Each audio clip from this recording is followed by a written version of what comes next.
Today I'm going to start Act 1, Scene 2. So let us start without wasting the time. Scene 2, Belmont, a room in Portia's house.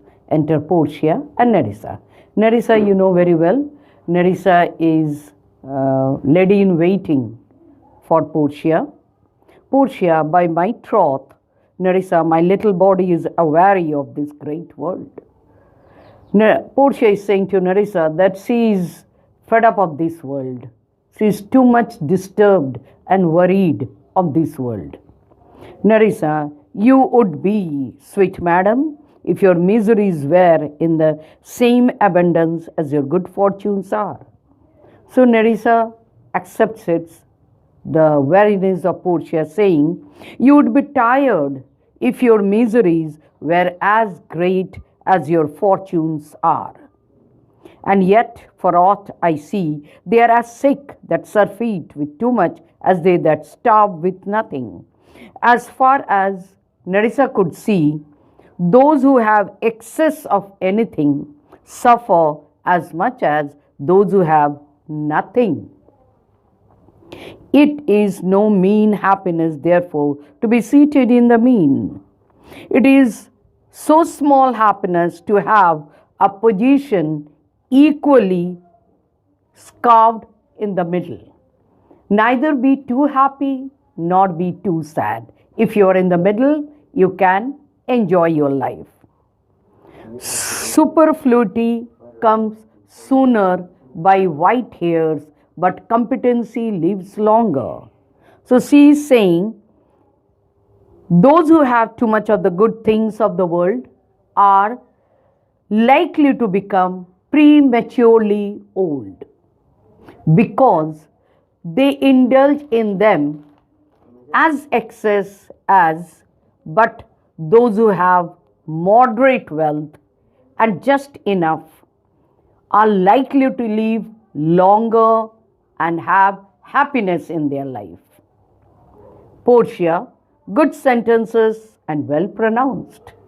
Then Portia says, yeah, well spoken. Nerissa, they would be better if well followed. It is not only by saying, if you follow, it is better. Portia, if to do were as easy as to know what were good to do, chapels had been churches and poor men's cottages, princes' palaces.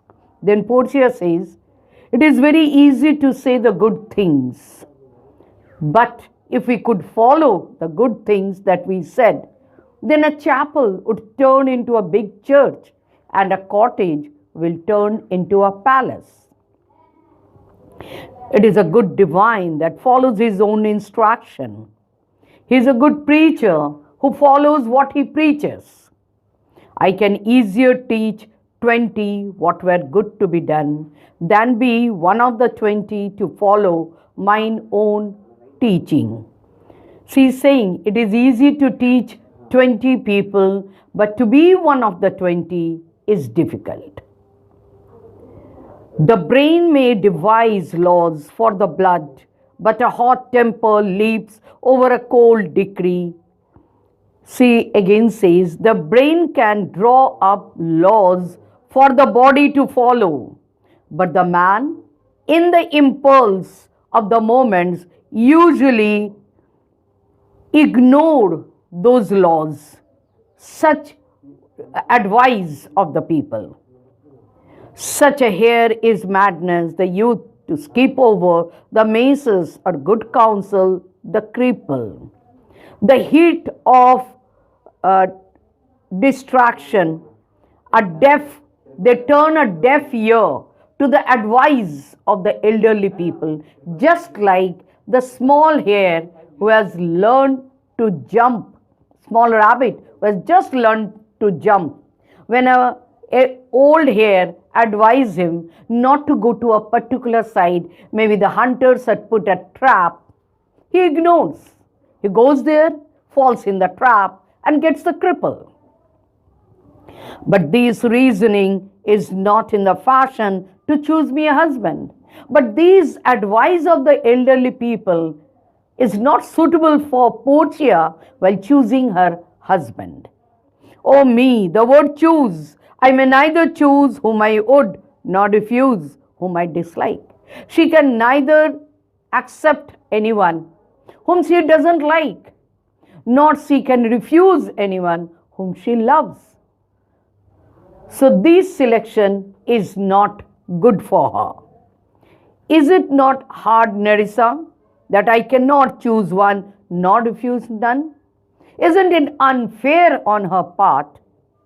Her father did for her that she cannot accept one whom she loves, neither she can refuse anyone whom she dislikes. Nerissa, your father was ever virtuous, and holy men at their death have good inspiration. Here, Nerissa is cheering up Portia as she is in an upset condition. So she says her father was a very virtuous man, holy person. These holy people in their deathbed, they get an inspiration to decide what is good.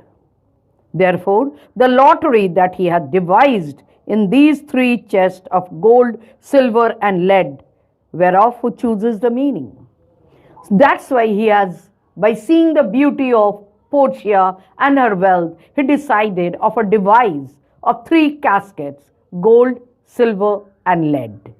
And whoever really loves Portia will select the right casket. It is not that the right person will no doubt never be chosen by any rightly, but not only the right casket will be chosen by the right person, but who will choose? But what warmth is there? But who really loves her will select the right casket. Not the right person is going to select the right casket. Again, to cheer up more, she says, but what warmth is there in your affection towards any of these princely suitors that are already come?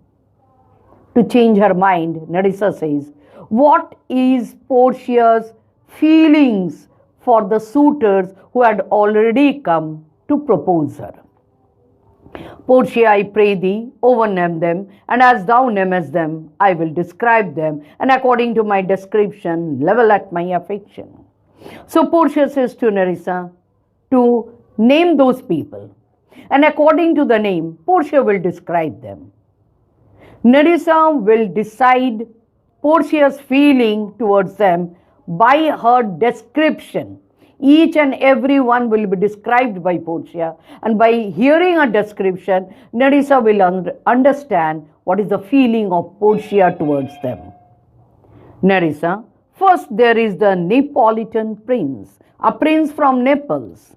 Portia, that's a cold indeed, for he doth nothing but talk of his horse. He is just like a horse, because the Naples people are too much fond of horse. So he always talks of the horse because he loves the horse, and he makes it a great appropriation of his own good parts that he can show him himself, and he thinks that it is a good quality for him to nail his horses on his own. Nerissa, then is there the Count Palatine. Then the Count of Palatine, what is her opinion about the Count of Palatine? Portia says, he does nothing but frown, as he should say, and you will not have me choose. Portia says, oh, that man, he does nothing but only expresses anger, always with the frowning face, as if he want to say, if you don't choose me, I don't care. He hears merry tales and smiles not. He hears the jovial stories, but there is no smile on his face. I fear he will prove the weeping philosopher when he grows old. So Portia is afraid when that man grows old, he will become a sad philosopher. I'd rather be married to a death's head with a bone in his mouth than to either of these. God defend me from these two. So at last he decides it is better to get married to a skull with a bone on its face than to marry any of these two. Nerissa, how say you by the French Lord Monsieur Le Bon? Then Nerissa asked, what is her opinion about the who belongs to a France, Monsieur Le French Lord? Portia, God made him and therefore let him pass for a man. Because God has created him, so we have to accept him as a human being. In truth, I know it is a sin to be a mocker, but why he hath a horse better than a Neapolitan's, a better bad habit of frowning than the Count Palatine. Really speaking, it is bad to mock at others. But what to do? That man is too much attached to his horse than the Neapolitan and more frowning than the Count Palatine. He is every man in no man. He has everyone's fault, but is not at all a man. If a throstle sings, he falls straight a capering. When he hears the songs of the thrush, he starts dancing. He's so active. He falls straight a capering. He will feigns with his own shadow. He fights with his own shadow. If I should marry him, I should marry 20 husbands. If she marries him, she is going to marry 20 people because he has the quality of every man. If he would despise me, I would forgive him, for if he loved me to madness, I shall never requite him. So she says, if he hates Portia, she will forgive him. But if he loves him emotionally, then she cannot respond to that love. Nerissa, what say you then to Falcon Bridge, the young Baron of England? Then Nerissa asked, what is her opinion about the Falcon Bridge? Was the Baron of England? Portia says, you know, I say nothing to him, for he understands not me. Portia says that she doesn't speak to that man because he doesn't follow her language, nor I him, and neither she understands what he is saying. He hath neither Latin, French, nor Italian, and you will come into the court and swear that I have a poor penny worth in the English. He does not understand Latin, French, and Italian. And if Nerissa witness that he has a very little knowledge in English. He is a proper man's picture. He looks very fair, very handsome. But alas, who can converse with a dumb show? Person may be very handsome, but doesn't know to talk. Then how can have a conversation with a dumb fellow? How oddly he is suited. I think he bought his doublet in Italy. His dresses are also peculiar. He has the jacket from Italy, his breeches from France, his hat from Germany, and his behavior belongs to all this country. Nerissa, what think you of the Scottish lord, his neighbor? Then he asked, what is her opinion about the Scottish lord, who is the neighbor of the France? Portia, that he hath a neighborly charity in him, for he borrowed a box of the year of the Englishman, and swore he would pay him again when he was able. I think the Frenchman became his surety and sealed under for another. Then she says, I think he is a man with neighborly feelings, for he took a blow on his face from the Englishman and swore that he would repay it when the appropriate time comes. I think the Frenchman stood surety for him, taking a similar blow as if shining a bond for him. Nerissa, how like you the young German, the Duke of Saxony's nephew? Portia says, very vilely in the morning when he is sober, and most vilely in the afternoon when he is drunk. When he is best, he is a little worse than a man. And when he is worst, he is little better than a beast. So here Portia says that he is a drunk He is like a sponge, always filled with alcohol. He is worse than a man, maybe a little better than a beast. And the worst fall that ever failed, I hope I shall make shift to go without him. If anything bad happens with Portia, she is able to tolerate than to marry any of these. Nerissa.